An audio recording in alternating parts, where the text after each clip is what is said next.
ಮಕ್ಕಳ ಎದುರಲ್ಲೇ ಪತ್ನಿಯ ಕುತ್ತಿಗೆಯನ್ನು ಬಿಗಿದು ಪತಿಯೇ ಕೊಲೆಗೈದಂತಹ ಘಟನೆ ಮಂಡ್ಯ ಜಿಲ್ಲೆಯ ಶ್ರೀರಂಗಪಟ್ಟಣ ತಾಲೂಕಿನ ಗೆಂಡೆ ಹೊಸಳ್ಳಿ ಎಂಬ ಗ್ರಾಮದಲ್ಲಿ ನಡೆದಿದೆ.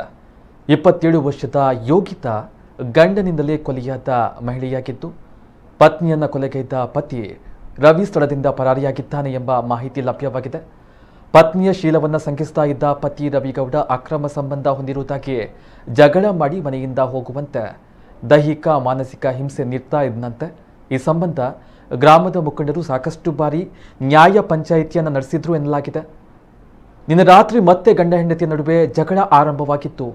ಮಕ್ಕಳಿಗೆ ಪಾನಿಪುರಿ ತಿನ್ನಿಸ್ತಾ ಇದ್ದ ಪತಿ ರವಿ ಏಕಾಏಕಿ ಪತ್ನಿಯನ್ನ ರೂಮ್ಗೆ ಎಳೆದುಕೊಂಡು ಹೋಗಿ ಕತ್ತು ಬಿಗಿದು ಕೊಲೆಯನ್ನ ಮಾಡಿದ್ದಾನೆ. ತಾಯಿಯ ಸ್ಥಿತಿಯನ್ನ ಕಂಡಂತಹ ಹೆದರಿದ ಮಕ್ಕಳು ಮನೆಯಿಂದ ಹೊರಬಂದು ಅಕ್ಕಪಕ್ಕದ ಮನೆಯವರಿಗೆ ಮಾಹಿತಿ ನೀಡಿದ ವೇಳೆ ಘಟನೆ ಬೆಳಕಿಗೆ ಬಂದಿದೆ. ಇನ್ನು ಆರೋಪಿ ರವಿ ಬೇರೊಂದು ಮಹಿಳೆಯೊಂದಿಗೆ ಅಕ್ರಮ ಸಂಬಂಧವನ್ನು ಹೊಂದಿತ್ತು. ಅದರಿಂದಲೇ ಪತ್ನಿಗೆ ಮನೆಯಿಂದ ಹೊರ ಹೋಗುವಂತೆ ಹಿಂಸೆ ನೀಡ್ತಾ ಇದ್ದ ಎಂಬ ಆರೋಪ ಕೇಳಿಬಂದಿದೆ. ಅರಕೆರೆ ಪೊಲೀಸ್ ಠಾಣಾ ವ್ಯಾಪ್ತಿಯಲ್ಲಿ ಘಟನೆ ನಡೆದಿದ್ದು, ಇದೀಗ 2 ಮಕ್ಕಳು ಅನಾಥರಾಗಿದ್ದಾರೆ.